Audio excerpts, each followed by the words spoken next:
Ladies and gentlemen, I have the privilege with legendary broadcaster. This man, his voice has the iconic voice you have ever heard. He's on basketball, football, boxing, whatever it is.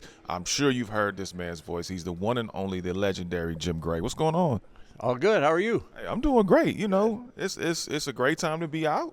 Not bad. There's a lot of stuff going on. Nice day in Vegas. Yeah, absolutely. And I wanted to ask you, just as I touched on a few moments ago, just about your illustrious career and the things that you've been able to accomplish over the course of time. What are some of the memories that stood out to you over the course of your career that if you could freeze frame, what would they be? Well, that's a good question. Freeze frame. Well, I've tried not to look back. I've always tried to look forward. And when you keep looking forward, I guess the day will come. I wrote a book, Talking to Goats, which did look back, but that was about the people that I was able to cover. Tom Brady, Kobe Bryant, Michael Jordan, Muhammad Ali, so many of the Mike Tyson, Michael Phelps. So, it's always about the person who's performing. And I've been really lucky to have been able to cover all of these great events for NBC and CBS and ESPN and so forth, now at Fox. And, God, if you look back and freeze frame, I don't know. I'm not sure which one I would freeze. I'm frozen with that question. Well, you know what the beautiful thing is? You have so many moments that you have created, not only for yourself, but for all of us that have been able to witness those moments as well. Another moment I want to touch on with you is the Hall of Excellence. Talk a little bit about that. How are you able to get involved with that, and what can people expect when they go to visit the Hall of Excellence? Well, the Hall of Excellence is at the Fontainebleau Hotel. Tom Brady and I and my wife, Fran, started this venture about 8 years ago. But it really started kind of a lifetime ago of all the stuff that I was given by all of these great athletes, starting with Muhammad Ali and all the way through.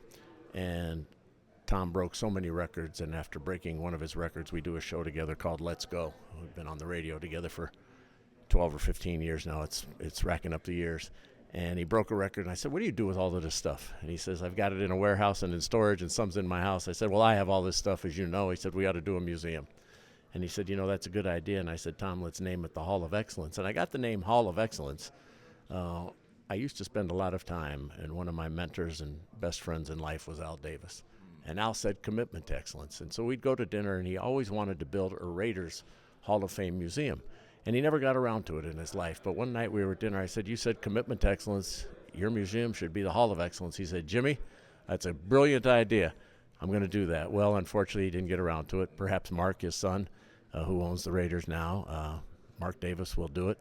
But we have the Hall of Excellence. So Tom and I took this 8-year journey, and we ended up with Jeffrey Sofer over at the Fontainebleau Hotel. They've been great partners.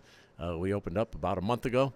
We have 320 artifacts, historic artifacts. Every one of them has a story, and you name it, it's in there. And we also have great entertainment items, because if you walked outside right now, it's 100 degrees outside.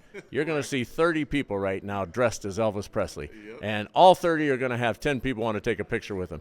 Well, we have Elvis Presley's first suit that he used when he signed to do the first residency at the old International Hotel, which is across the street from the Fontainebleau. So we have that. We have Oprah Winfrey's Medal of Freedom. We have a trophy everything competed for in life.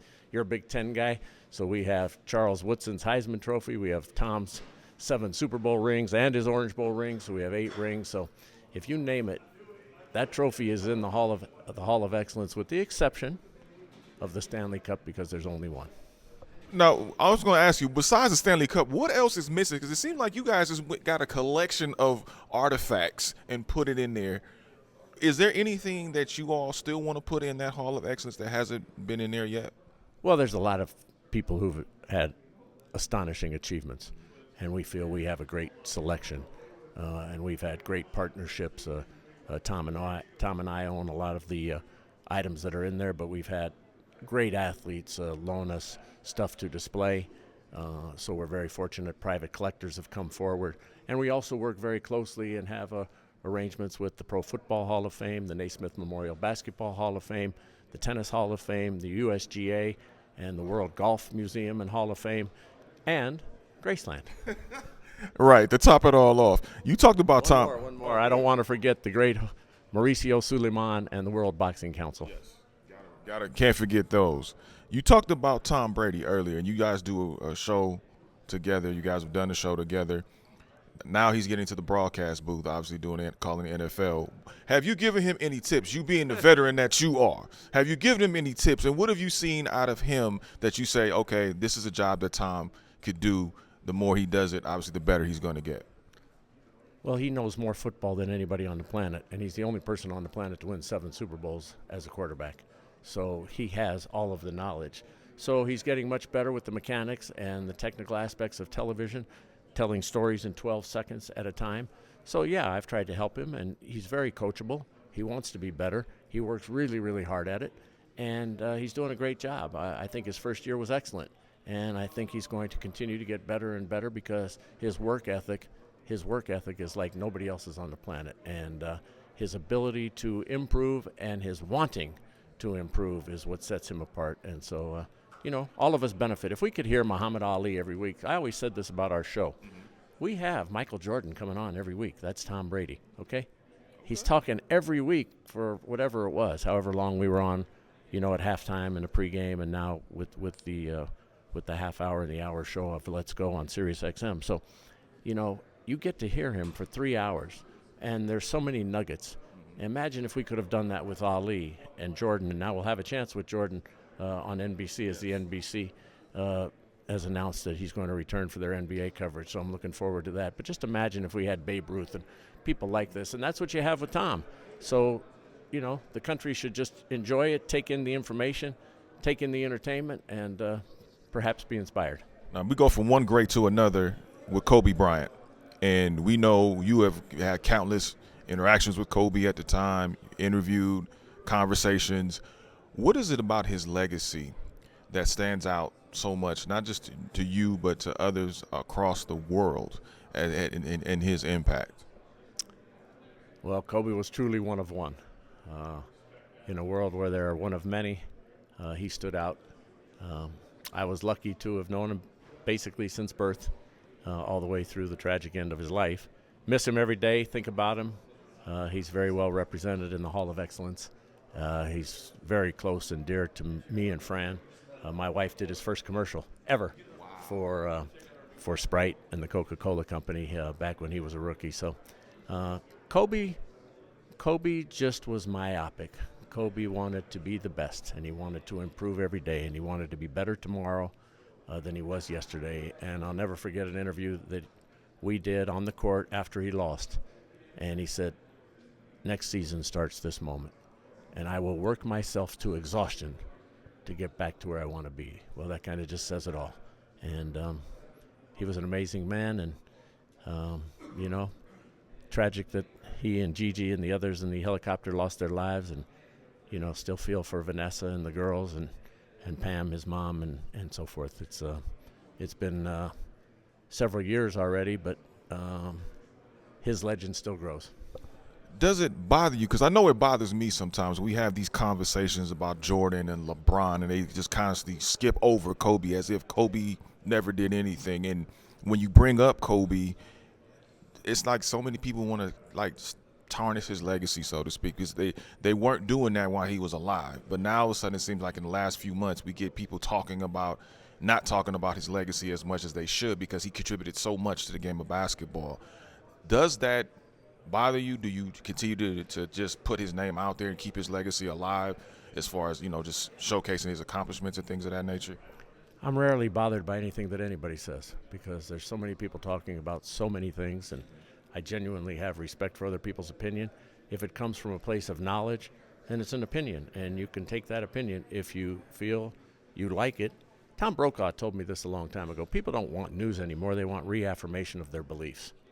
Okay, he told me that in 1996 after the Olympic bomb went off, and now look at that. So if you're a Kobe fan and you hear something positive, it reaffirms what you think. If you hear something negative, you can either get aggravated or you can say that's a bunch of BS. So the people who have these opinions, they're entitled to them. When they're idiotic, then let it go in one ear and out the other. And when it's based in some form of fact and there's some basis for it, then try and take in the information and see what you think after that. Very well said. You've covered a lot of boxing matches, so I want to know what is Jim Gray's ultimate fight, whether they are alive or no longer with us. What would be the ultimate fight that Jim Gray would want to be a part of? You've stumped me twice. I'm gonna freeze up on that one. I don't know. That's gonna take a little bit of thought. I've never thought of the ultimate fight who I would have liked to have seen one man fight another. You know, so many. it would have been fun to see at their peaks, not in diminished states, not in older states. It would have been fun to see George Foreman against Mike Tyson. I never thought about that one. I mean, that would have really been something. I would have enjoyed that. And you know, obviously George Foreman had a stellar, incredible career, great champion, Olympic gold medalist, Joe Frazier, Muhammad Ali. I mean, you can rattle them all off, and then becoming the oldest heavyweight champion, and then Mike Tyson, the youngest heavyweight champion. That just seems to me that there's something that would have been a great collision. But it's just off the top of my head without a whole lot of thought. Listen, that's a great one off the top because I didn't even think about that. So that was a great one. We got another one coming up here in Vegas with Canelo Alvarez against T-Bud Crawford. Everybody's been anticipating that fight for so long. Your thoughts on that fight? Your thoughts on those two gladiators? Because I think they're one of the best at what they do. Yeah, I think it's going to be great, and it's going to be at Allegiant Stadium where the Raiders play. The Raiders home field on a Saturday night, Mexican, I believe, Independence Day, coming up in September. So that's going to be really something, and there'll probably be 60,000 people there. You know, Canelo Alvarez is a spectacular fighter, and he is younger. He's younger than Bud Crawford, but I believe he's fought twice the number of rounds. So it's really going to be interesting. And Crawford coming up in this weight, I mean, I don't know exactly what the number will be that Canelo will enter the ring, but coming up to 168 pounds for Crawford, facing such a bigger man. He's a great fighter. We're just going to have to wait and see. You know, I don't have that crystal ball. If I had that crystal ball, guess what? I'd run downstairs right here because we're in the city where you can do something about it, and I'd go place that bet, but I don't know a thing about it. I don't pick the fights. I don't have that crystal ball, so I'm just going to wait and see it. You know what? I'm definitely looking forward to waiting and seeing that as well. But if you did, I'll be following you. I just want to let you know. I'll be right behind you following because I know you know what you're talking about. Lastly, for me, you've covered the NBA for so long. You were part of the inaugural NBC coverage on regarding the NBA. Seattle, obviously losing the Sonics, going to OKC. OKC obviously were champions this year. There's been a lot of talk about Seattle getting the Sonics back. If they do get the Sonics back, how does that revitalize that city? How does that re-energize that city? Because it is a great basketball town. I was a ball boy for the Seattle Supersonics back in the days of Lenny Wilkins was the head coach, and he was great to me, and Marvin Webster, Paul Silas, Willie Wise, Gus Williams, downtown Freddie Brown. I can go on and on and on. So I would love to see Seattle get a team again. I was sorry when the Sonics left.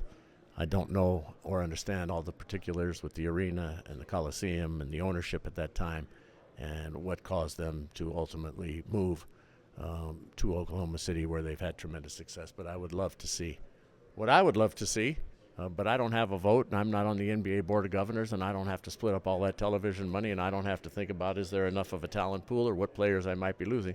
I would love to see the NBA come here to Las Vegas because this is a great sports town. What the Raiders have done here, what the Knights have done, with this being the home and the place for boxing, and UFC is world headquarters here, and then we're getting the Final Four will be coming here, the College Football Championship will be coming here, the Super Bowl was here.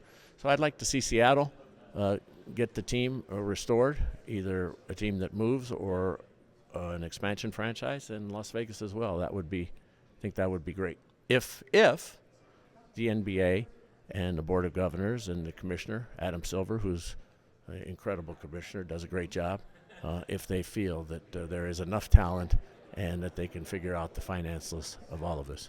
Well, you know what? We can't forget the two-time champion Las Vegas Aces as well. So the Aces are here with Asia Wilson and company. So, yeah, this is a great growing sports metropolis. I agree. You're right. And the Aces are so much fun. Asia Wilson, the only 3-time MVP. only 3-time MVP in the history of the WNBA. And they've got some people who can play. Jackie can play. Of course, my daughter, I like to tell her she's my daughter, Chelsea Gray. Chelsea's fantastic. Different mother, probably different father, but I think we're related. Anyway, the Aces are a lot of fun, and Becky Hammond, and they've brought a lot of joy to this city too. Sell out every night. Absolutely. Well, it's been an honor and a pleasure to speak with you, sir. Thank you so much for your time. Thank you for all the great things that you've done and continue to do. And we definitely looking forward to watching more and more. And definitely, y'all make sure you go visit the Hall of Excellence at the Fountain Blue Hotel if you're in Vegas, somewhere in the 702, north, south, east, west, whatever it is. If you're here for a day or a night, make sure you go check out the Hall of Excellence. Jim Gray, Tom Brady, and company. It's been awesome. Thank you so much, sir. Appreciate you. Thank you for having me. Appreciate it.